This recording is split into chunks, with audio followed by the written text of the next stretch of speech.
Hello, everyone. Oh my gosh, I'm so not used to using a mic. This is very weird. Anyways, hello, bonsoir. My name is Ivy. I am here on behalf of the Tufts Alumni Club of Paris. I'm very happy to welcome all of you along with my camarade. I have Bill here from Fletcher, or Georgetown, and Fletcher, and Yvonne from Fletcher. And we're just so happy to be able to coordinate an event with all three of these alumni clubs together. I also want to thank Chantal, who is here on behalf of the AUC France, American University Clubs of France, because we like to foster these types of events with different universities coming together. And I know that some of you are not here on behalf of universities. We have people from École Militaire and OECD and all these other places. So it's been a great night of a lot of exchanging with different people. So I won't talk for too much longer, but this event came about thanks to Maureen, who is one of our Fletcher alums. She reached out to me and she said, I know someone who's really great. He's written a really great book and he would love to host an event. Would you be interested in helping to organize? And I said, of course, I would love to do that. So we all had lunch and wine together, as we do in Paris. And this all came together, and I'm just so happy, and we're so thankful for this space. Thank you to Sammy, and we'll thank you more later. What a wonderful space to have, and this turnout is amazing. Thank you for coming here right before your summer vacation, which starts in a few days, I believe, for some of you. But yeah, so for tonight, I'll let Yvonne and Bill talk a little bit as well, but we'll do this talk and questions for about 1 hour. And afterwards, we'll mosey on over to the cocktail area and continue talking. All right? Thank you. So I'm graduated from Fletcher. I'm going to be very brief. Why the topic we feel is a very interesting topic for us and for you. I think that Seth and Yannick tonight will dig into the tensions that are facing open liberal democracies, and especially, you name it, it's populism, autocratic leadership, and that is both for the US, which the book is about, but also for France. And that has definitely a national interesting dimension. It has also an international dimension because those two are major democracies. They are crucial players in the international arena. And the weakness of the strength of those players has an impact on their capacity to moderate international conflicts or regional conflicts. So I think there is nothing to be happy about it, to see those weakening.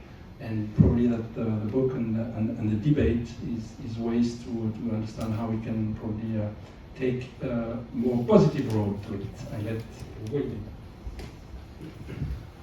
Thank you, Yvonne. Well, indeed, these topics, of course, we read about them in the FT, the Wall Street Journal, Le Monde, and elsewhere. But I think the best person to speak about that is going to be our moderator from the point of view of starting us off, asking tough questions, and going on from there. So, Yannick, thank you once again for making the time to moderate, to inspire, and to challenge the author of the book. Operators are standing by.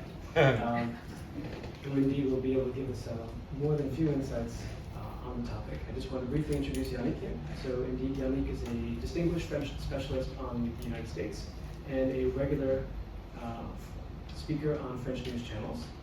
He founded Politique Américaine, which is a leading journal on American affairs, and he's certainly active within numerous academic circles. Notably, he's taught at Saint-Cyr, as well as Sciences Po in Aix-en-Provence.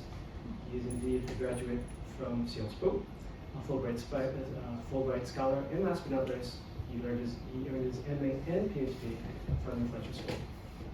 With that, thank you so much. The floor is yours. Thank you.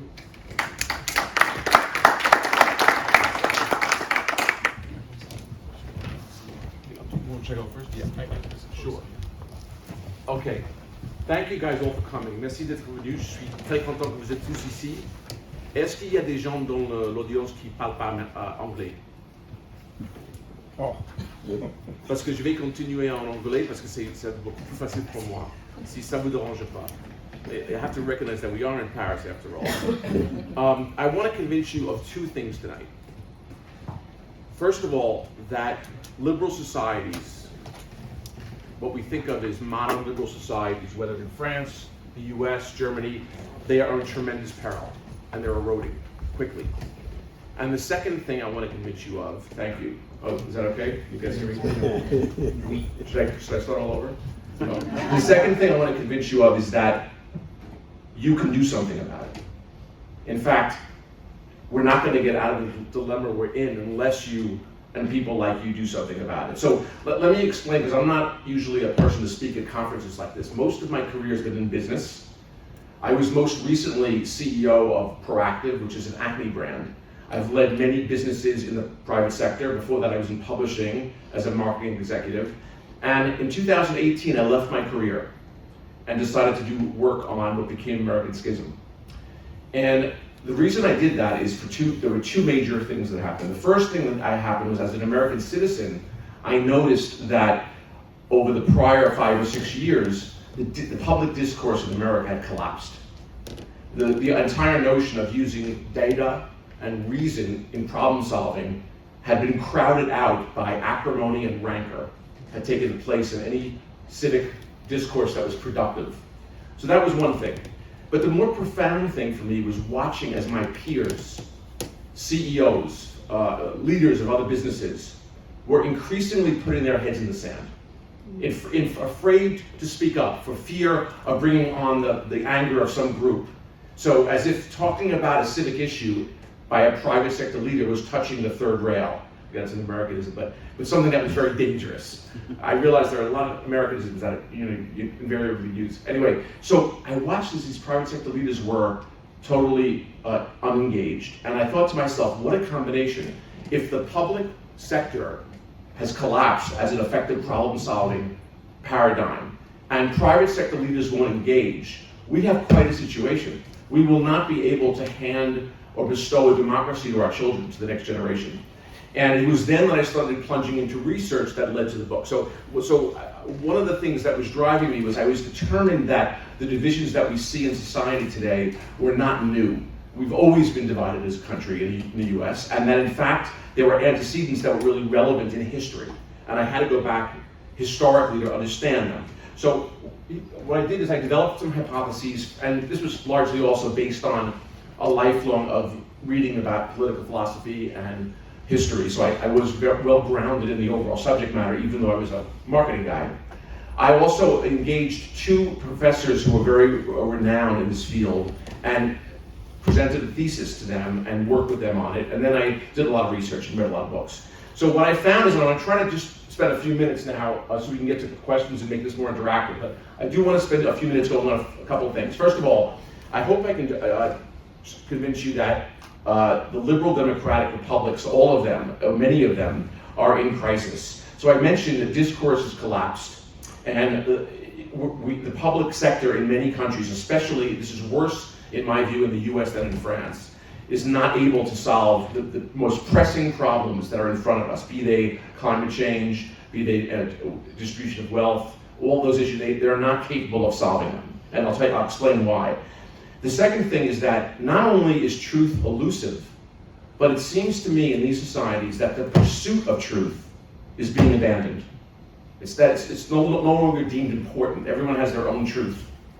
At the same time, what's happening is that our democratic norms are being eroded by populism and autocratic leaders who exploit populist feelings. So that's what's happening overall. But here's the thing.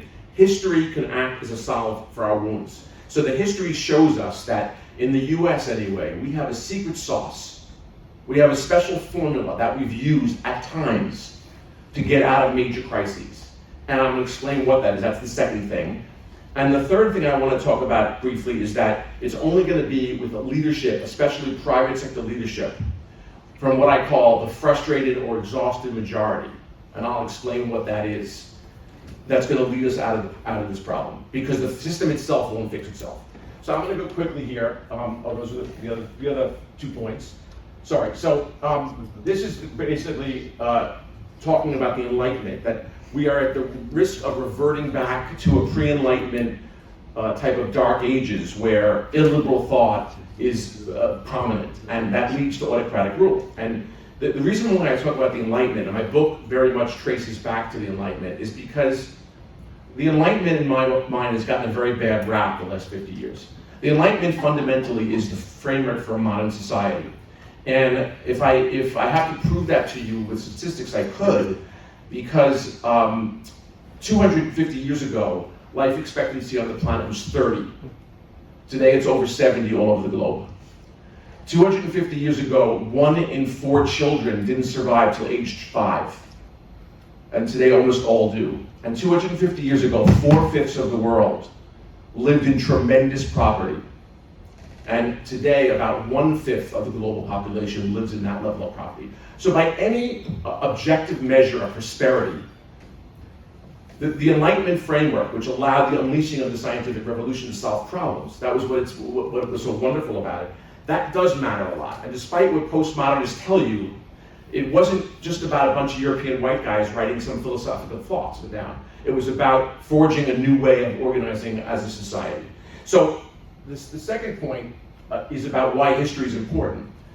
And here I'm going to have to go into a little bit of detail. That's, again, what I spent a lot of time in the book talking about, which is what is the American Schism? Because to me, we're not going to understand our divisions today unless we really understand where they come from.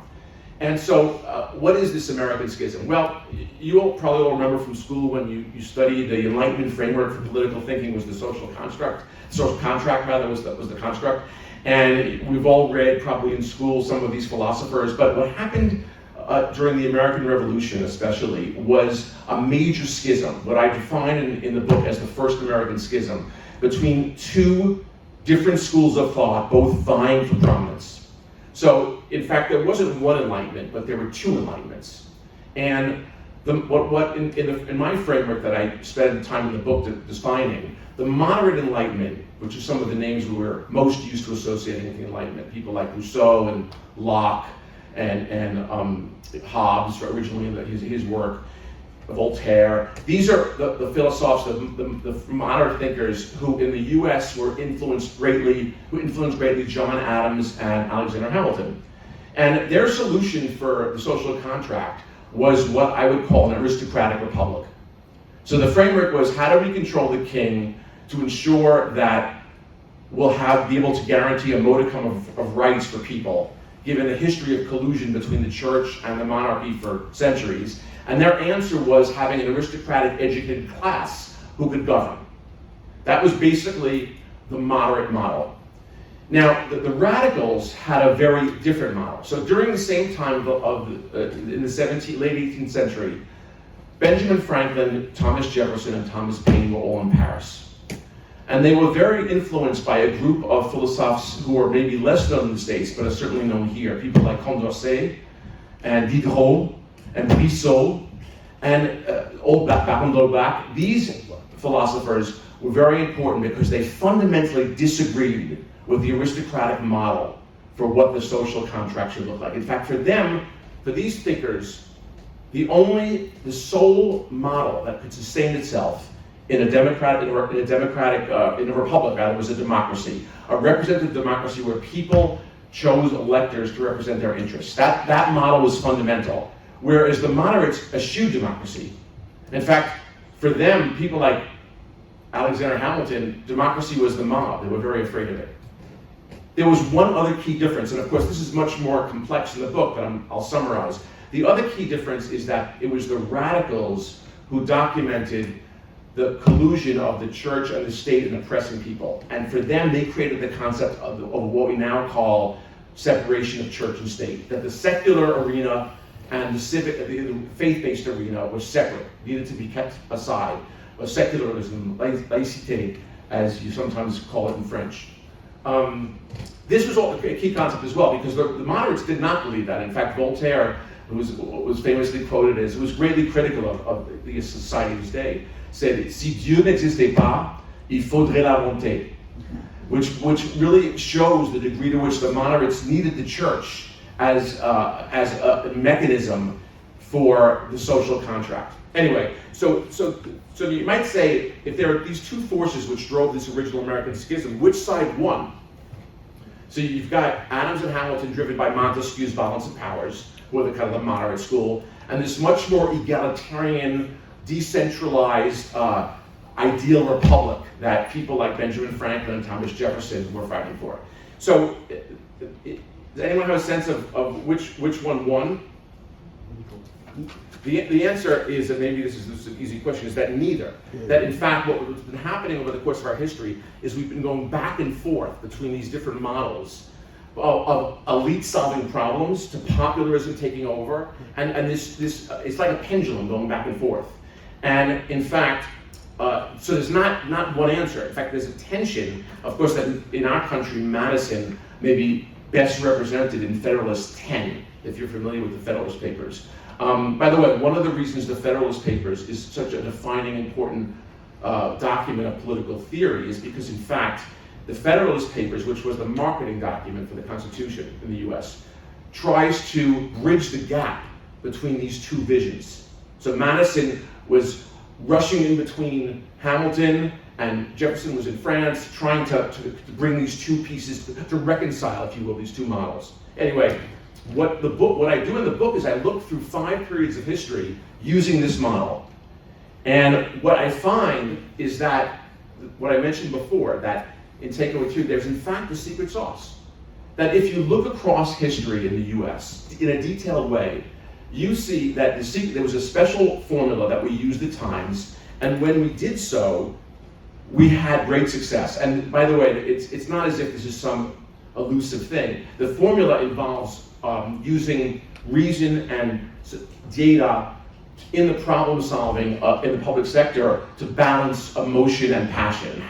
It's how you balance those two things, because every political argument, every discourse always has a combination of reason and emotions, and the question is how those are balanced. So here's what happened.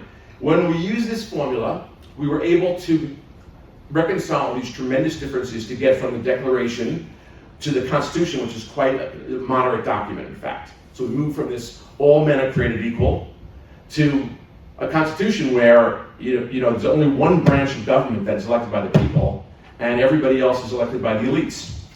But similarly, if you look at Reconstruction, or if you look at the 19th century Farmers Alliance, which led to the Progressive Era, if you look at the New Deal or post-World War II GI Bill, those are eras where problem solving and a rational framework brought compromise and solutions to the table.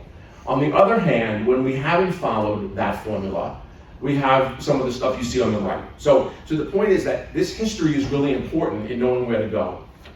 Now, I'm going to go through this because I don't want to spend time with this right now. So the last thing I want to just mention before we turn it over to make this more interactive is that this system is not self-corrective. So a lot of people, when I speak in the US, I spoke on the Hill recently, and a lot of questions I get is, well, in the US, we've always managed to come out of this. Why won't the system fix itself? And the answer is that there's a couple of reasons. First of all, this schism is different. So the schism that we're experiencing today is much more about identity than it is about the traditional paradigm of left and right. So and since the World War II, the political field has mostly been characterized by this left-right paradigm of how much the state has a role to play in a capitalist system. That's been the fundamental paradigm. And the schism today is not about that. The schism today is about who people are, what their identity is.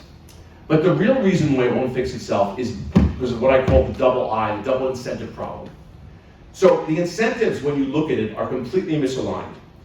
In the US, both political parties, first of all, the political industry is completely broken in the US, in my view. Both political parties have realized that the way to win elections is not by using reason or problem solving, but it's by triggering emotions. That in fact is the key to success. So in fact, when you really analyze it, the political industry in America is incented to not solve problems. They're incentivized to keep problems going, because that's what turns voters out. So and this is very true, and I go into great detail explaining why that is. So there's a major incentive problem there. And you see this, by the way, if you see any political advertising, or you realize, you watch the dynamics. I mean, elected politicians spend more time raising money and working on their re-election than solving problems, by far. We've passed that point. The other key incentive problem is the media industry. So the media industry is no longer driven by the incentive to pursue truth. It's entirely about clickbait, or eyeballs, whatever you want to call it, for profit. And unfortunately, what gets those things are sensationalism, anger, and acrimony and rage are much more successful at getting clicks than details of a policy solution or any rational framework. So the incentives in this industry are also broken. So that brings me to where I want to spend a little time, hopefully dialoguing with you all. Because there's a dilemma that I described in the book of the frustrated majority. And it's this: 70% of Americans, and there's a lot of research that has shown this, understand that the current political discourse is entirely counterproductive. 70%, probably more, like 75%. They know that the extremes are not helping to advance towards solutions. But the thing is, they're frustrated and exhausted because they feel like they're in the minority. Because the media model gives so much attention to the extremes, and the extremes speak the loudest, the frustrated majority are, whether it's business leaders or people in the public sector, are convinced that they're not in the majority and they have no way of making a difference. And that's exactly why it's very vital for business leaders and private sector leaders to get involved in this work.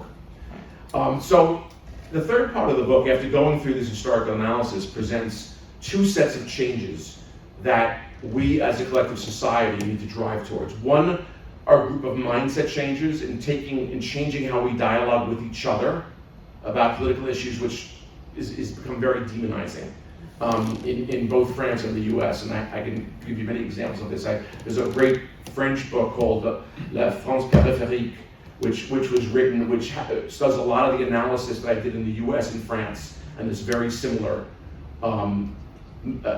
things happening in terms of what's driving of this mindset problem. And then there's a set of structural changes, which is about changing the democratic structures that are providing all of these poor incentives.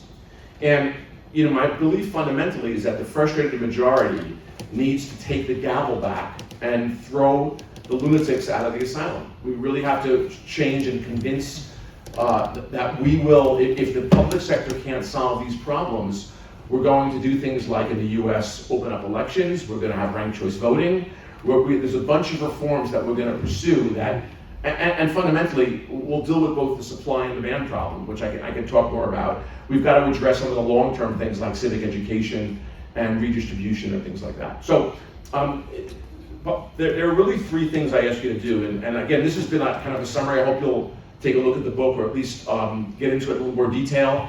But the first thing is about getting involved locally. In the US, we are fortunate that we have a system of 50 different states that are all experimenting, which is not true in France. But I encourage people, business leaders in the US, to get involved in a local campaign to either open up primaries or institute things like redistricting, by redrawing our districts in a much fairer, straightforward way, or things like term limits or ranked choice voting. There's a whole bucket of solutions that, in fact, in the US happen at the state level. They happen state by state. The second key thing is about working on changing our mindset, and that's a lot about what I call the principles, which I'll talk more about, but it's about fundamentally rejecting the dialogue that happens today. In France, it's about the change of political, the debate about reform and changing the retirement system. In the US, it's about immigration. It could be almost any topic that we discuss today. The whole premise of the discussion is about pushing buttons that invoke emotions, our amygdala-driven brains, as opposed to our rational brains. So that's a mindset issue, which I think is really important. And then the third is about having, the last is about changing the process. So, the process is about being, I'm neither a Republican or a Democrat, I'm a solutionist. And if you start changing that mindset, I think it becomes very powerful, and that's what we're doing in the states level. So that's a little overview of the thesis. Let me stop there, because I want to make this more interactive. I hope that was helpful and not too fast. And Jan, it's up to you. Thank you.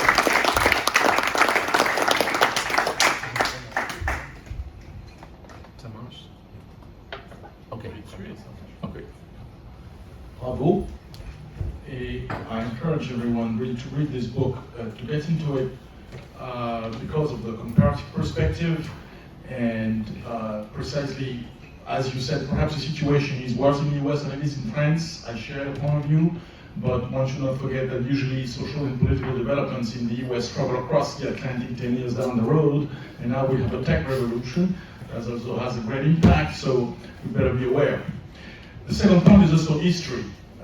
You really value the sense of history to bring solutions to the current issues of our democratic societies. That's a major point. I'm going to go back to that with a few questions for you. As in this book, just as a quick reminder, there are 3 parts. In the first one, you do a little bit what you've just done, which is you, as you say, and I think I quote, you delineate the disparities between the contending Enlightenment forces. So you get into more details between the radical and the moderate school of thought in America. In the second section, you analyze how these dynamics play out on our civic battlegrounds during discrete periods in our history in America, which is interesting, and I will go back to that very quickly. And the third is how basically we get out of the current black hole, in a way, which traces back to the founding decades of the American Republic. And I give you 3 examples for that, because 2 of those are pretty interesting, of the said black hole. Everyone will agree with the January 2021 Capitol events. But also you mentioned recent surveys indicate that only 30% of millennials assert that living in a democracy is essential. And even fewer rate it as a top priority. So there's something going on in the mindset of a lot of people and among the young people.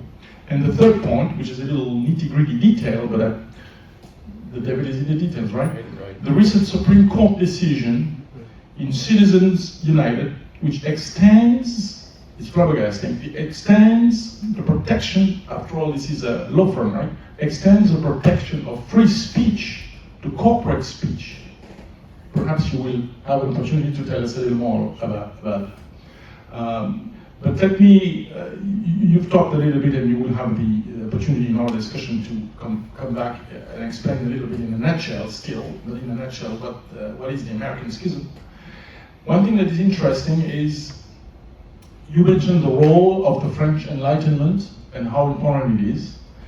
You give you actually say the splits between the moderate and radical Enlightenment thinkers was of huge historical significance in France and in America, and indeed you offer a broad, very interesting picture, of course, including for French readers, of the leading figures, among which you mention a few, but you have the 2 schools. The moderates on this side of the Atlantic would include Voltaire, Montesquieu, you would think about that, but it also sits a little bit on the fence. Yeah.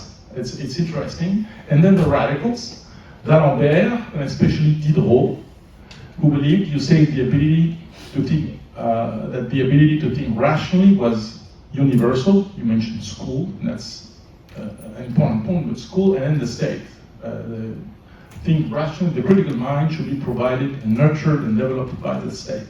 C'est un peu le modèle français de l'école républicaine. Right? Just one point that's really interesting about that, and one of the great differences between the 1792 French Constitution that Condorcet wrote compared to the American Constitution is that in France there was a very clear recognition that education was fundamental for this representative democracy that was desired.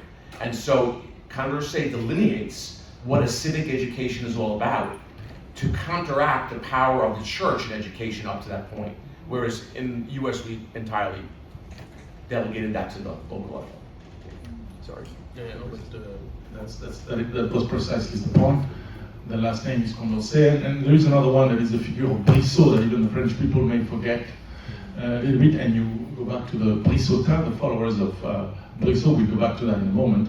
But perhaps you may want to go back a little bit so that we make sure that we understand the key, because that's really the key argument of the book. What is the American Schism, in addition to what you already mentioned, and what is how the French Revolution influenced political thinking in America at that time?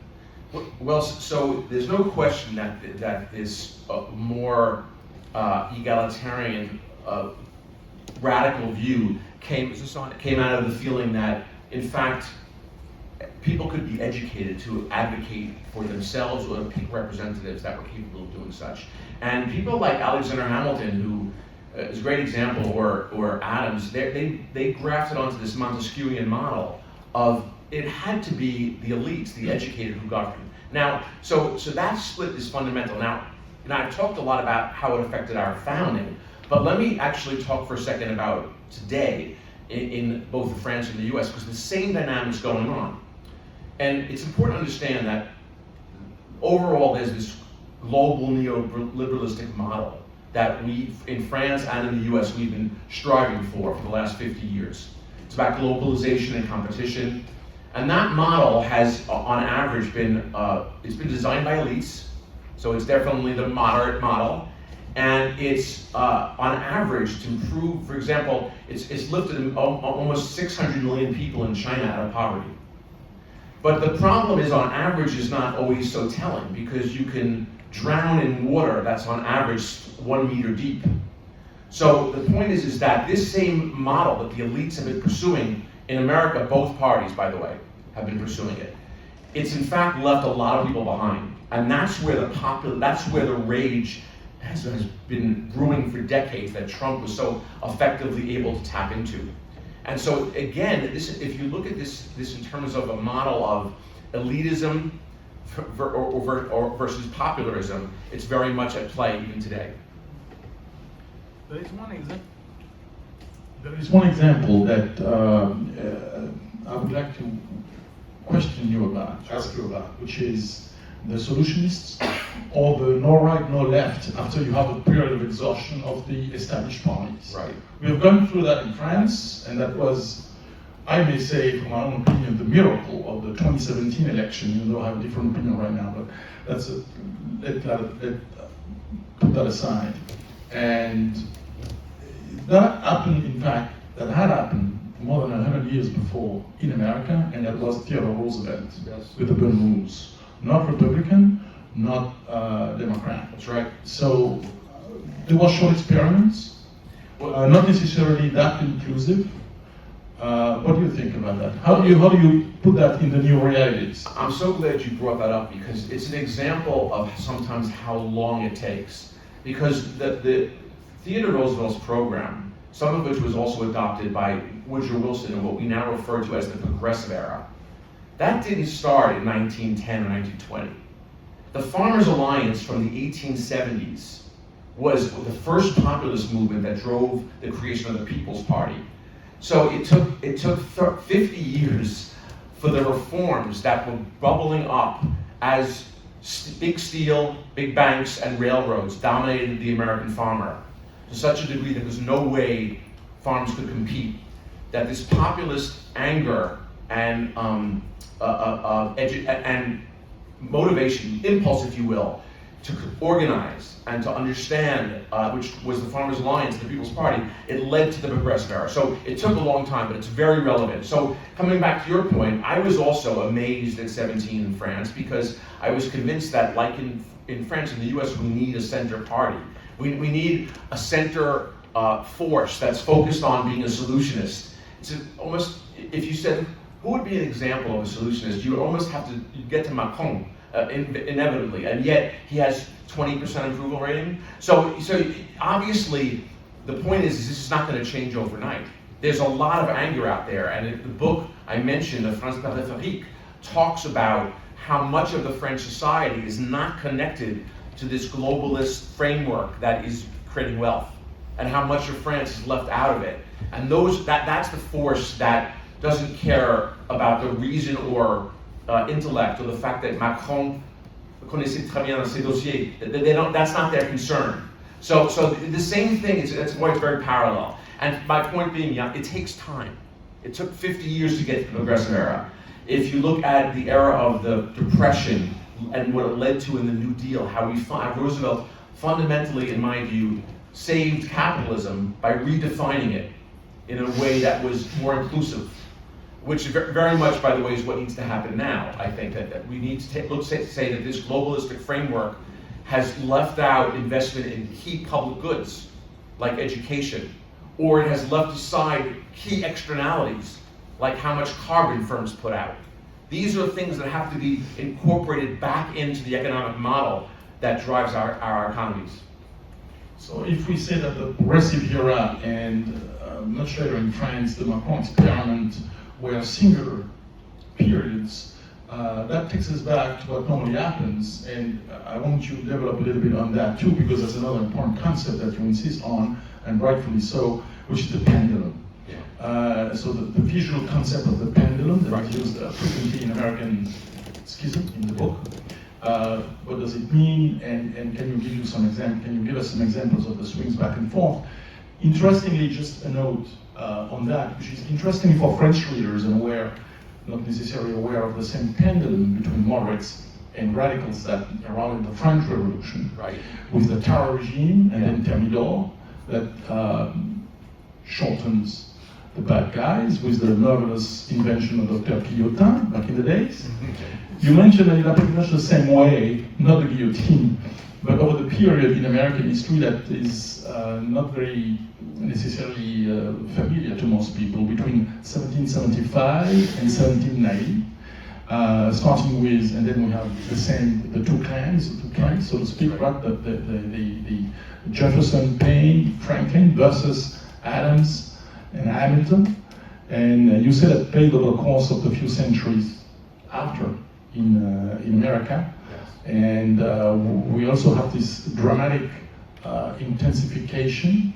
And you mentioned the Stamp Act of 1765, with the grievances around the crown that sort of gathered pace until we end up with the American independence, in much the same way we went from the Reform and then the parliamentary period in 1791 in France up to the Terror regime. Yes. So that pendulum thing is something that is important. Can you give us some examples of that? Yeah, sure. I mean, it's fundamental to understanding, because even if you look at the period between 1776 and 1789 in the U.S., there was a huge swing from this radical spirit of 76, which was about breaking bonds with England and declaring in the Declaration, which may be one of the most radical Enlightenment documents ever written, that all are created equal.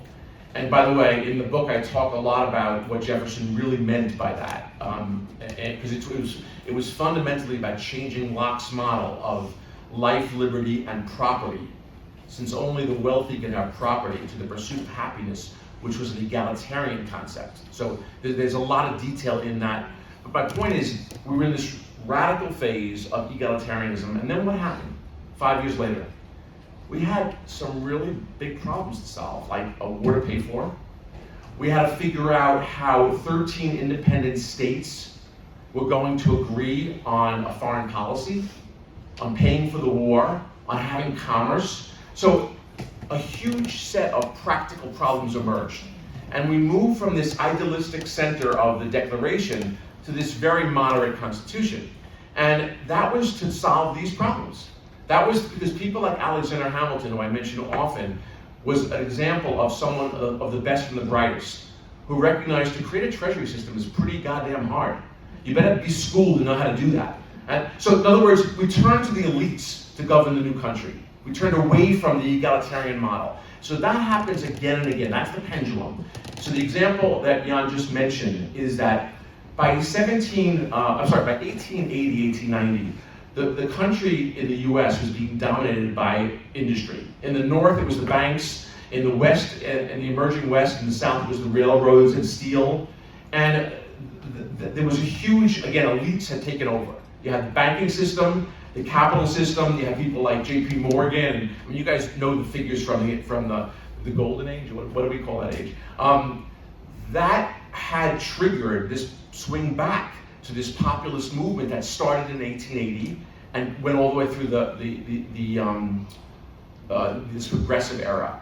So similarly, even now, so we had been using elites to solve problems for the last 40 years in America. And by elites, I mean the Republican and Democratic establishment of elite, the political class that that adopted this global neoliberalistic system that basically showed disdain for the working class.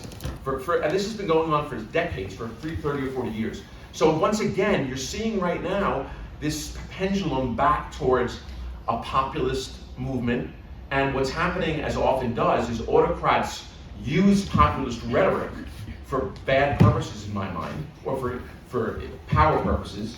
And that's what's going on now. So here's the thing that you have to recognize. Popularism is understanding populism is a great vehicle for identifying problems. Unfortunately, it's not a vehicle for solving problems. Usually, once again, some form of specialization or elite cadres are required to solve the problems. And that's the dynamic that you're seeing play out in France right now, as Macron tries to solve the retirement problem.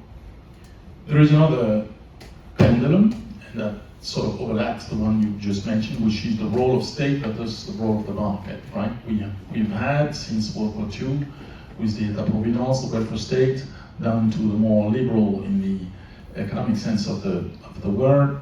And then today, with the COVID crisis and all that, sovereignty, resilience, and role of the states for the public interest. So that pendulum is also ramifies, the areas of society. Absolutely. And so we are getting.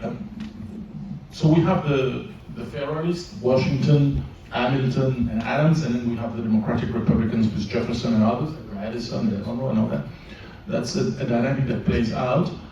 The further question would be how to get to our current times, although we've already touched upon that, but to go a little further, how do these conflicting enlightenments manifest today? Do they still exist in the current political landscape? We've answered that a little bit, but that's why I want to point out one thing, which is you mentioned the Brissotin, and you say the Brissotin, to go back to the comparative perspective,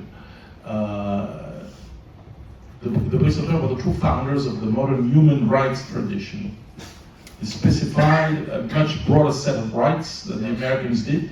Yes. Incorporating, I want to talk about slavery, the emancipation of black people, but also women's rights for the poor, and modern representative democracy. Right.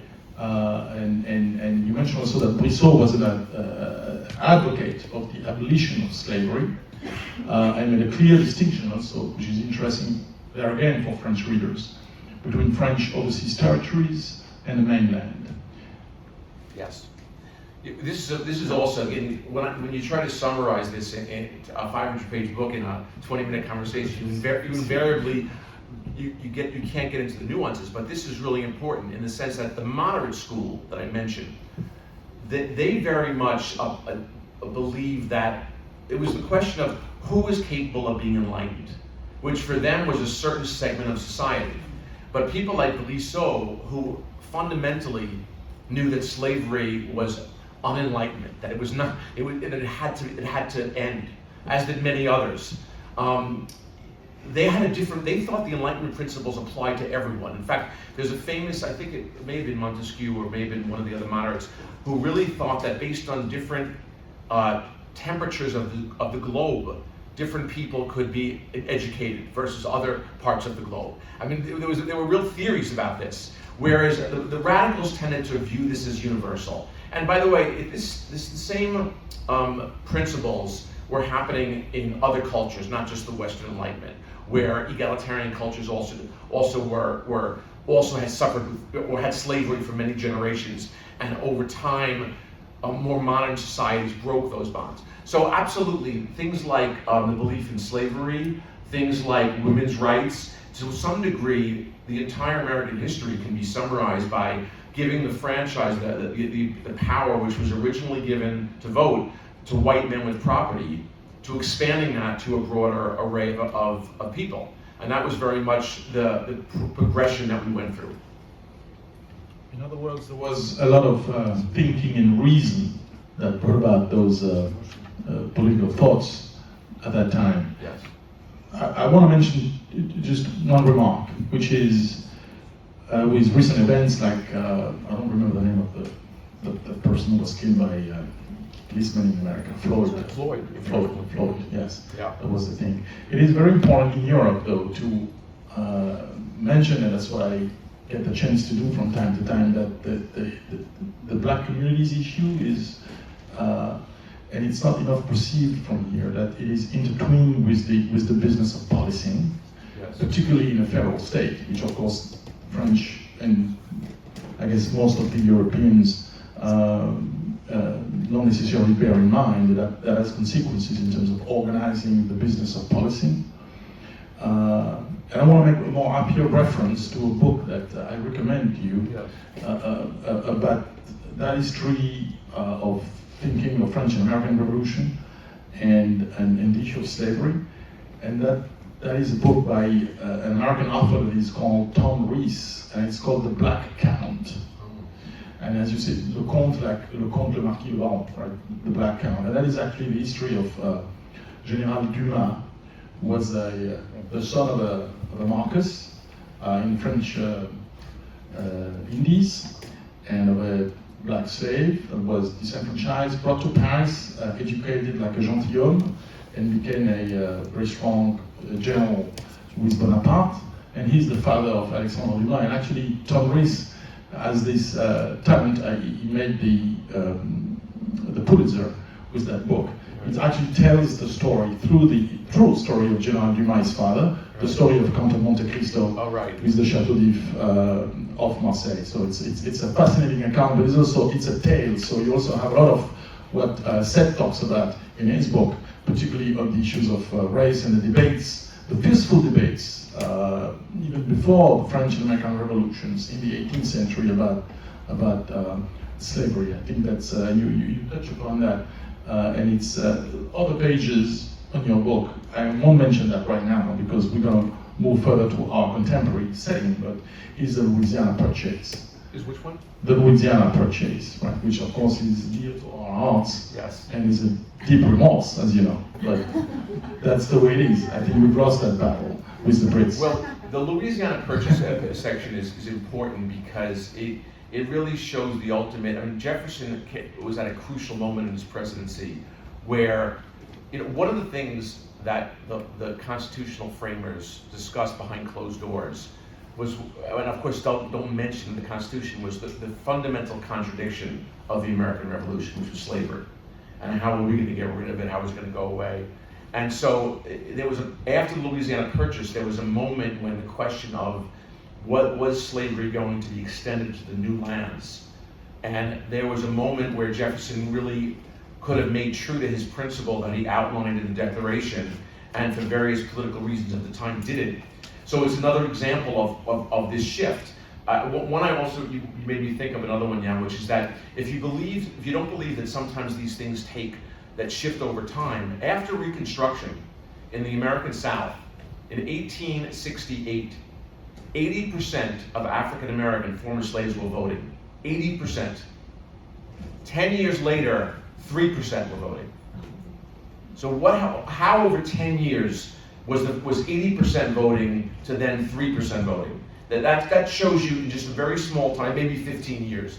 And the answer is that not only did the pendulum swing back, it roared back because the combination of black codes, which was after Reconstruction failed and the North left, the South reverted back to what became Jim Crow laws, but also paramilitary organizations like the KKK would not let people vote. And the legal system also conspired because there were things like poll taxes and exams. So there's a whole structural stuff, but the bottom line is you had a population that was enfranchised to the degree of 80%, in 10 years went to 3%.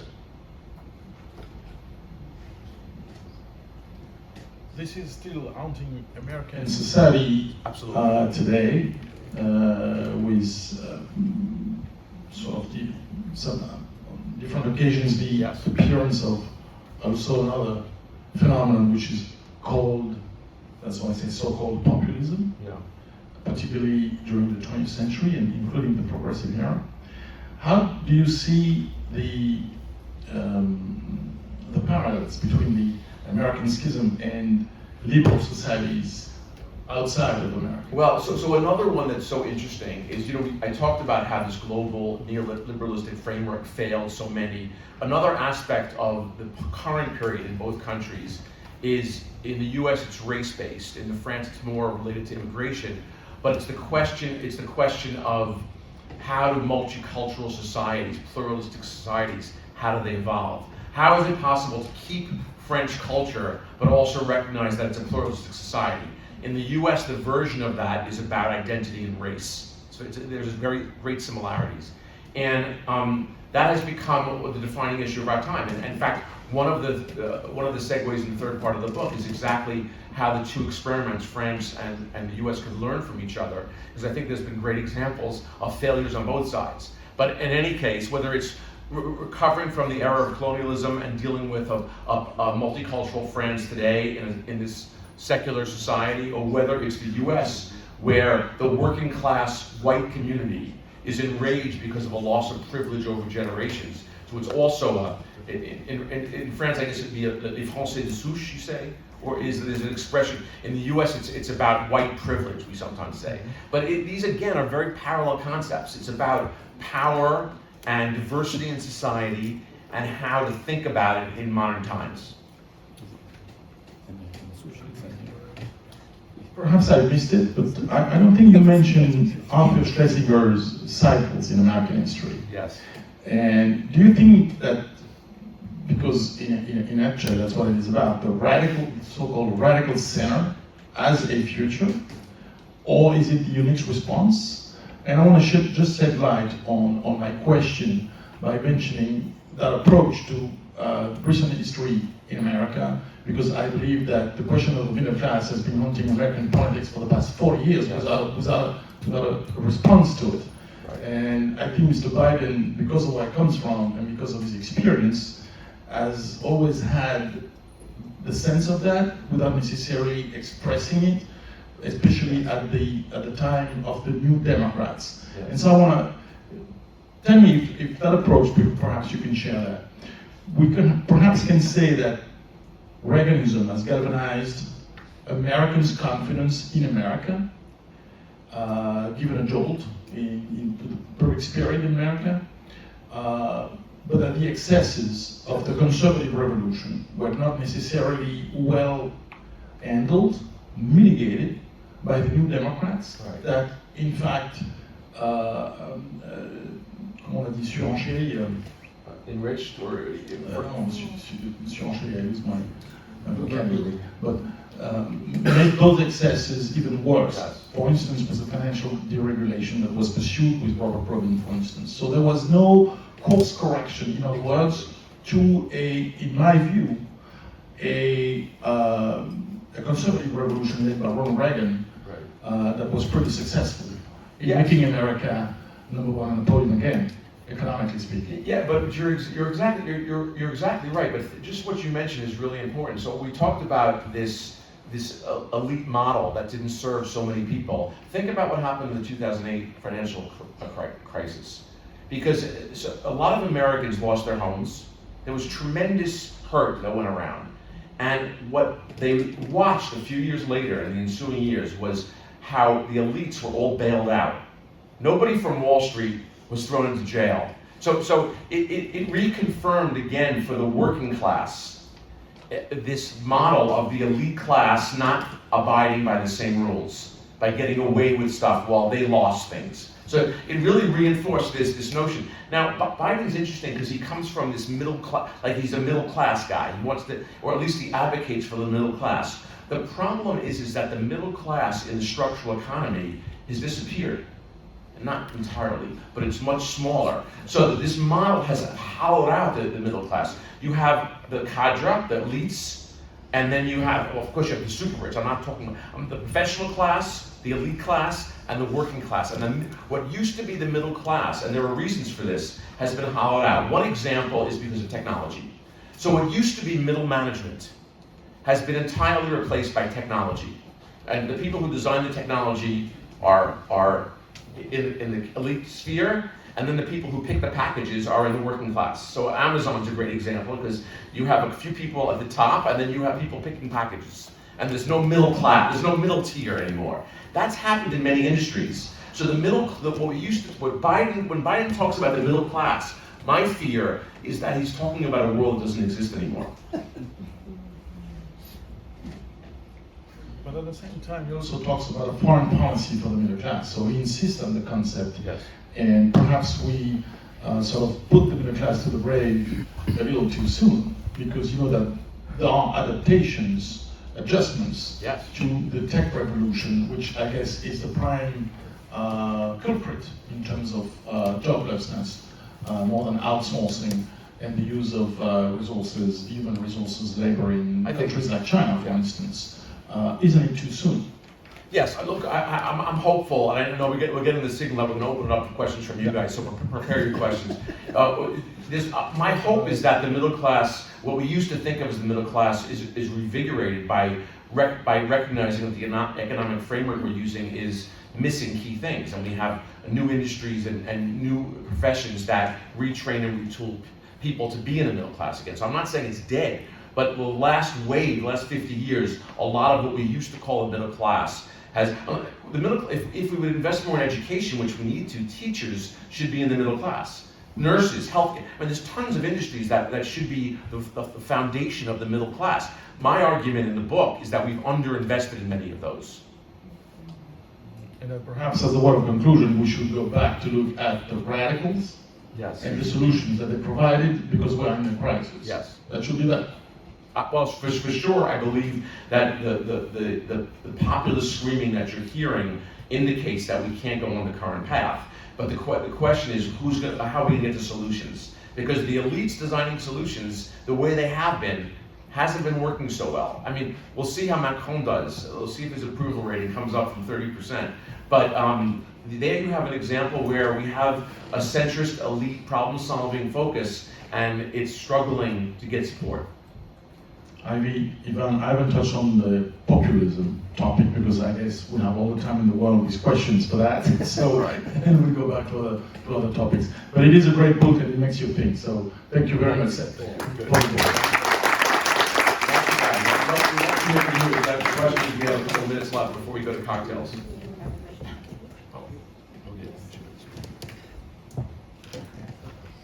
I have first a comment and then a question. The comment is, I think you've done a marvelous job of taking away some of the venom or emotion by talking about a different paradigm, really talking about enlightenment as opposed to democratic or Republican or other concepts, or populism even, which is also well explained in the book, but it's a term that has emotion associated with it. And one of the things that worries me is that it's too easy to trigger emotions with these terms that have been misused. Progressivism is another example. The progressive era was very different from what the progressives today are. And I appreciate that the evolution in history and the patience, but we can't afford to wait 50 years to make some of these changes. Right. But I don't think we have to make them all before 2024 either. So the question is, there's one thing I feel that might be missing and I'm asking about, is up there is campaign financing. And I'll give it a little context because I think the French do it better than we do in absolutely. the US. Because they do things like a blackout before the election, which avoids the kind of thing that defeated Hillary Clinton with the nonsense about what was going on in you all know what I mean. There are a lot of things that happen in the last couple of weeks before an election that can trigger a change one way or the other. And I think that the French have figured out a better way of containing that or restraining it somewhat. But I do think that campaign financing is an area where transparency is the first step, and then actually trying to control it is the second step. And by the way, it's not just Citizens United. There's another piece of legislative or constitutional decision-making by the Supreme Court in the prior case that really enabled all these super PACs. I think I'm aware of that. There's no question that, look, there's many more reforms I talk about in the book that I put on the slide. Campaign finance reform is a fundamental one, and it is better in France. In the US, it comes out of the question that Jan mentioned, which is that in the spirit of free speech, which is like our number one, guns and free speech. Do you want to be? Those are the two things that we really care about in America: guns and free speech. So, because free speech is so important, by extending free speech to corporations, which is a legal entity for tax purposes originally, and for liability purposes, now has the ability to spend in a non-transparent way by using this device called super PACs. They can fund whoever they want to without saying who they are. And it's something that we have no handle on in the US. Because political speech is the most protected form of speech, I used to run an Acme company. I would spend $6 million a week on advertising. Every ad that we aired on TV, radio, internet had to be cleared by the FDA for claims and by the FTC for marketing purposes. So we had a huge regulation of what we could say. Yet a political ad could say whatever it wants, any crap that it would, with no truth at all, and there's no way of controlling it because it's political speech. So, and it's funded by dark money. So that's where all the concepts in the Bill of Rights need to be balanced. We could go amendment by amendment. And so again, it's about understanding the context within which these rights and freedoms, because in addition to the Bill of Rights, citizenry has a set of responsibilities too. And in America, we're very comfortable talking about our rights, but not about our responsibilities as much.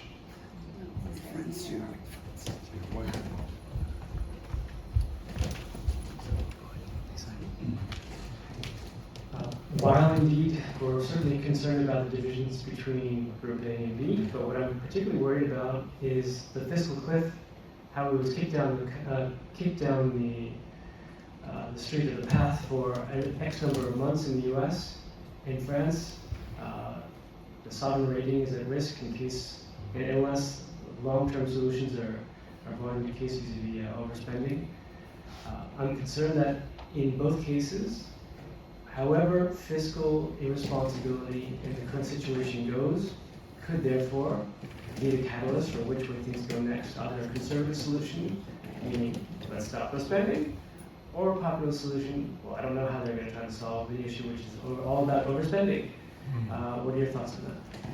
Well, you want to go? My thought is that it's once again an example of how we put these band-aids on as opposed to solving the fundamental problem. So the truth is, as most of you know, in America, the debt that we owe, which is trillions of dollars, I don't know, it's skyrocketed to such a degree that on the chart, it's been driven by both parties. It's not as if one party is spent and the other hasn't. And nobody wants to stop spending. So there needs to be a fundamental reorientation. That's why I give Macron a lot of credit for taking on the Réforme de retraite, because I think it's important and it's a future-looking thing. So here you have an example of a responsible public servant, in my view. Now, whether his solution is correct or not, we can debate. But trying to deal with a major structural financial issue, I think is a very brave thing to do. One more question?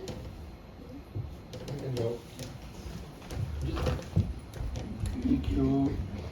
Yeah, just can you leave us with a brilliant analysis and everything, but can you leave us with a positive note? And just to give just some background, you know, Kahneman has, and you touched both of you on this. Kahneman has this view of two spirits: analytical spirit, intuitive spirit. Intuitive spirit is not costly, it's quick, it's easy. You talked about, this frustrated and tired majority. You Yes. talk about how politicians trigger emotions. When we look at that the intuitive spirit is easy, it's costless, it's quick. When we look at the influence of media, when we look at those young people saying democracy is a must for 30%, when we look at social networks, when we look at politicians doing that, where do you see a positive note to get out of this? I see a lot of, so I think I was talking before to Mike that when I first came out of writing the book, I was quite disillusioned and kind of depressed about it. But what's happened is the counter-reaction in the States is that there's a huge network growing, a swelling group of frustrated majority people who realize they can't leave this alone. And at different levels, they're getting involved in all kinds of ways. And what the light bulb for me was that realizing that it's not going to happen at the federal level for us. It's going to happen at the decentralized level, at the local level, which is how, if you look at, I mean, women's suffrage happened at a couple of states first, and then many issues have happened in the U.S. at the local level first. So I think I'm much more optimistic that, and I think that the question in France is, will the professional class, the classe dirigeante d'affaires, will they recognize that they need to not be silent, that they need to get involved in civic problem solving in a meaningful way, and that is in fact as important, or will be important to the bottom line as well, because fundamentally those types of issues need to be dealt with to have a stable economy. So I think that's kind of one of the reasons I'm more optimistic. I found networks, including Mike has a group that he's working with quite a while. I found groups all over the country in the U.S. working on reform, recognizing that the current incentive system is totally crazy. And in fact, in Alaska, we just went to a ranked choice voting system. I met in DC a couple of weeks ago the person who got Michigan to redistrict. So there's been a lot of examples where we are at the local level applying new paradigms. And I don't know enough about the French governing systems, but I would imagine that has to happen here as well. What the former two major parties, or the left and right, the center-left, center-right parties are no longer powerful in France. What's going to be the solution going forward? One could be in that echoes set comments that locally speaking, especially with the COVID crisis, the question of resiliency at the local level, say a territoire, a region, for instance, is perhaps something that gets into the mind of people, of local business leaders, that they have to come together, be on the same page, think strategically for the territory that they are in charge of, where they are operating. And that is something that we may see very discreet, of course, because it is not political, but it is something that perhaps may open a new way of doing things, bearing in mind the lessons of the COVID crisis and the dysfunctions that it has triggered. At national level, my theory would be that, as you point out, I don't use populism, and in fact, Ishan had the opportunity to do that on TV or radio. I say I don't use populism because in populism there are people, and people have common sense, perhaps better sometimes than the elites, to identify the problems first, name them, and perhaps have some solutions as well. So, and it's just a reality, and you can't just spit on it.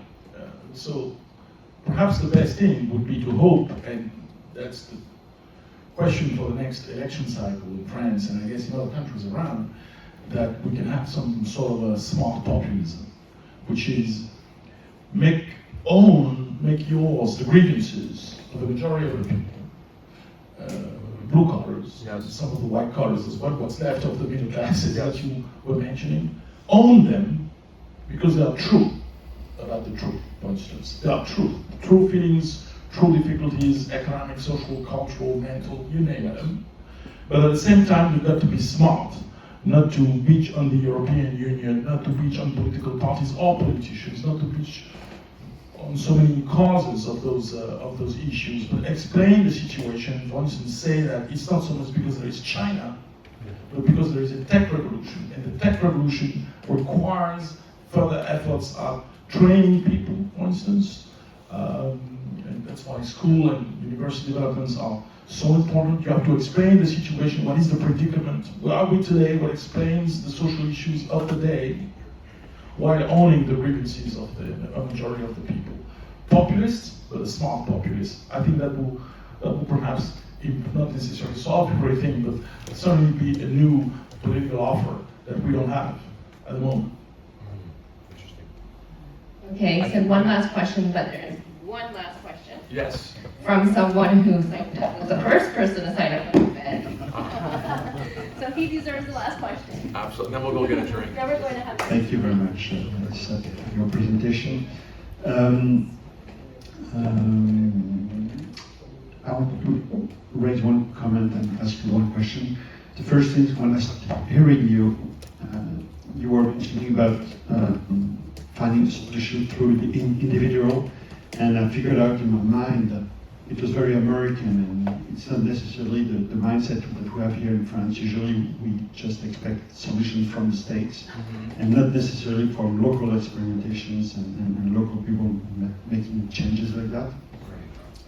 And so I understand the comparison you're making, but the mindset of the people is quite different to my Yes. perspective. My question was more about the pendulum, and I wanted to have a little bit of your insight about what triggers this momentum from moderate to radicals what triggered in the past, and what could trigger also this momentum from radical to moderate dynamic?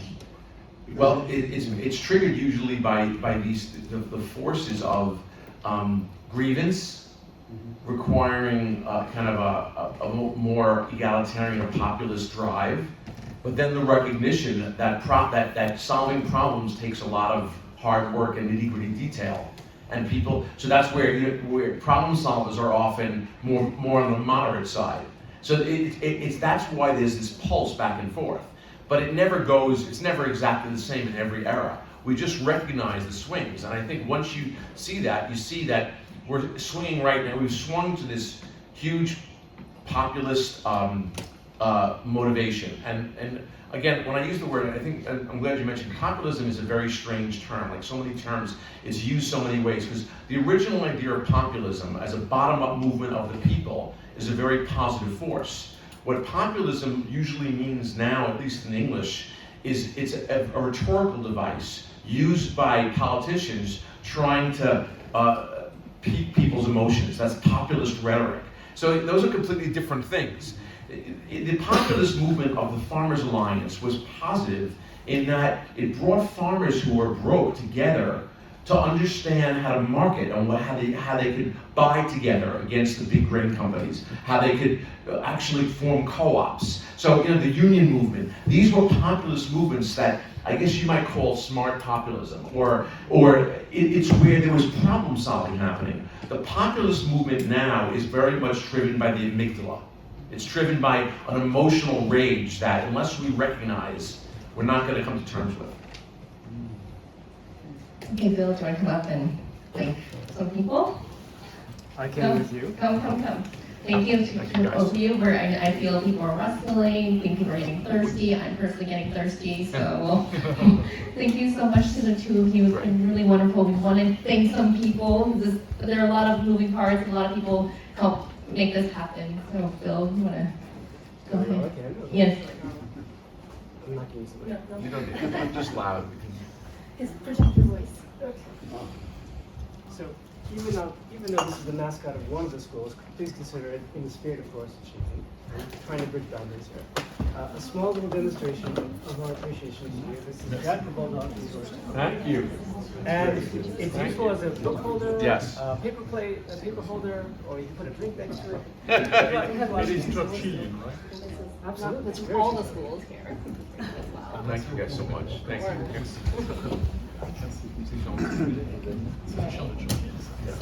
Sammy. Oh, of course I have one. Hello, our host. I just sat down next to this. I see it.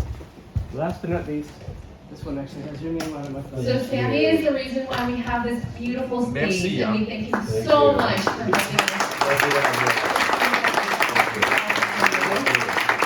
Thank you very much. And I also want to thank Yvonne and Bill, my two partners in crime. There you go. Thank you. And for those of you who bought books, I have them for you here, so come see me. Yeah, so we have books for ones who have already paid for books, and we have extra books in case you want to buy a book. And I now encourage you to all go outside. The Maître d'Hôtel has been waiting for us for half an hour already, so he's ready. So go ahead. Thank you,